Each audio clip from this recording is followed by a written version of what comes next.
अस्तित्व और भविष्य तेणु आम मातृभाषा ओडियार व्यापक प्रचार प्रसार और सठिक व्यवहार पर विशेष पदक्षेप नेउछंती राज्य सरकार।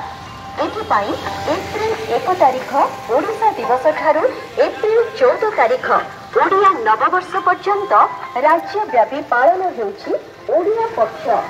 ଏହି ଅବସରରେ ରାଜ୍ୟର ସମସ୍ତ ଦୋକାନ ଏବଂ ବାଣିଜ୍ୟ ପ୍ରତିଷ୍ଠାନର ନାମଫଳକକୁ ଓଡ଼ିଆ ଭାଷାରେ ନିଜ ଦୋକାନ ଓ ବାଣିଜ୍ୟ ପ୍ରତିଷ୍ଠାନର ନାମଫଳକ ଓଡ଼ିଆ ଭାଷାରେ ସ୍ପଷ୍ଟ ଭାବେ ଲେଖିବା।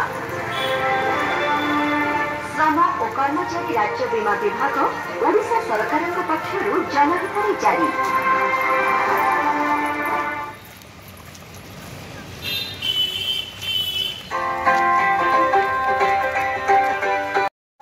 राज्य बीमा विभाग ओडिशा सरकारक पक्षरु जनहितरे जारी।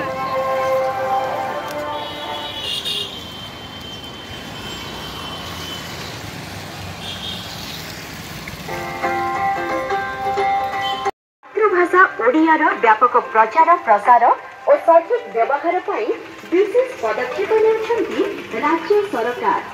एथिपाई एप्रिल 1 तारिख ओडिशा दिवस ठारू अभियानକୁ ସଫଳ କରିବାରେ ସହଯୋଗ କରନ୍ତୁ। ଓଡ଼ିଆ ଅସ୍ମିତାର ପ୍ରସାର ଆମର ସଂକଳ୍ପ। ଆସନ୍ତୁ ମିଳିମିଶି ସେମାନଙ୍କ ବିରୋଧରେ ଆଇନଗତ କାର୍ଯ୍ୟାନୁଷ୍ଠାନ ଗ୍ରହଣ କରି ଓଡ଼ିଆ ଭାଷାରେ ସ୍ପଷ୍ଟ ଭାବେ ନାମଫଳକ ଲେଖିବା ବାଧ୍ୟତା। ଦୋକାନ ଓ ବାଣିଜ୍ୟ ପ୍ରତିଷ୍ଠାନର ନାମଫଳକ ଓଡ଼ିଆ ଭାଷାରେ ସ୍ପଷ୍ଟ ଭାବେ ଲେଖିବା। ଆଇନ ହୋଇଛି ବ୍ୟାପକ ଅଭିଯାନ।